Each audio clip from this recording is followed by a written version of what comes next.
ये क्या मेरा भाई फेफड़े फाड़ फाड़ के चिल्ला क्यों रहा है। चलो ठीक है, हम आगे देखेंगे। वेलकम दोस्तों, यार Mukku is back with another mini vlog. So let's go start करते हैं। मैंने सुबह सुबह कर लिया था ब्रश बिना मम्मी के डांट खाते हुए, और उसके बाद मैंने देखा कि मेरी मम्मी पूजा पाठ कर रही हैं, खुद तो भक्ति कर रही हैं और हम लोगों को बोल रही हैं कि सुबह सो जाओ आराम से। उसके बाद मैं सुबह उठ गई थी। सुबह उठने के बाद मैंने मुँह धुल लिया था, अच्छी लग रही हूँ ना मैं।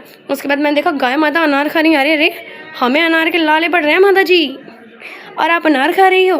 फिर मेरा भाई मेरी मम्मी से थोड़ी मस्ती करा और मेरे हाथ से चमेट पा गया। उसके बाद मेरी मम्मी इसी की साइड लेते हुए इसी को प्यार कर रही है। वाह, मतलब अब मैं भी ऐसी नौटंकी करूँगी और मैं भी अपनी मम्मी का प्यार पाऊंगी गाइस। ये देखो देखो देखो, माता और पुत्र का प्रेम। मेरी भिखारी बहन अपने ना खरीदे हुए कपड़े ढूंढ रही है और मेरा भाई कर रहा था कुंफू की तैयारी, तो मेरी बहन इसको दनादन देने लगी। फिर उसके बाद मेरी बहन टांड पे से सामान उतारने लगी, क्योंकि कल हमने यहीं पे रखा था सारा कपड़ा। पता नहीं क्यों बारिश के मौसम में कपड़ों में से स्मेल आने लगती है, जो कि मुझे बिल्कुल नहीं पसंद। सजाने में से पर पहनना पड़ेगा ये वाला। मुझे बहुत गंदी स्मेल आ रही है गाइस, पर पहनना पड़ेगा क्योंकि बारिश है हमारे घर में। इधर देखा कैसे चांस मारते हुए बाथरूम में पहले घुस गई।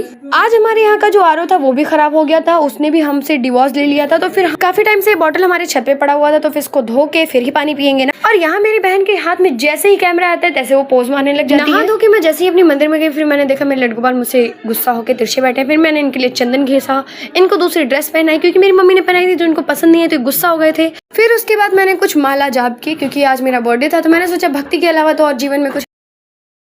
उसके बाद मैंने कृष्ण तिलक भी लगाया। मैंने देखा कि मेरी मम्मी बाहर बहुत गुस्सा हो गई, क्योंकि उनका प्लांट जो था वो गाय। मम्मी की डांट से बचने के लिए मैंने थोड़ा सा काम कर लिया जिससे मुझे डांट ना पड़े, इसलिए मैं झाड़ू तो लगाने चली आई थी। पर उसके बाद मुझे लग गई भूख, क्योंकि मैंने काम जो किया था इतना। फिर मैं आराम से बिस्किट खाने के बाद, मेरी आदत है कि मैं पानी में डुबो कर बिस्कुट खाती हूँ, क्योंकि मुझे बहुत अच्छा लगता है। फिर मेरी बहन किसी बच्चे को ले आई थी जो कि बहुत क्यूट लग रहा था, मुझे नहीं दे रही थी क्योंकि बहुत दुष्ट है ना। फिर मैं सो गई थी। दोपहर में सो के उठने के बाद मेरा मुंह कुछ ऐसा लग रहा था जैसे सूअर। मैं ऊपर सो रही थी इसलिए मैं नीचे आई, तो मैंने देखा मेरे भाई बहन तो कुछ खा रहे हैं और मैं ना खाऊं, ऐसा हो ही नहीं सकता। तो मैंने भी फिर से एक बिस्किट खा लिया, क्योंकि सो के भी तो थक गई थी ना।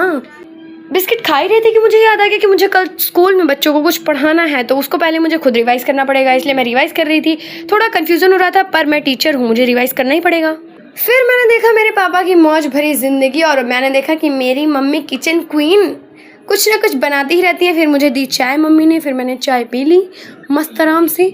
और इसी के साथ व्लॉग की एंडिंग होती है। मेरा भाई डांट खा के पढ़ाई कर रहा है, तो नेक्स्ट नौटंकी हम बाद में देखेंगे। तब तक के लिए subscribe for more. Radhe Radhe.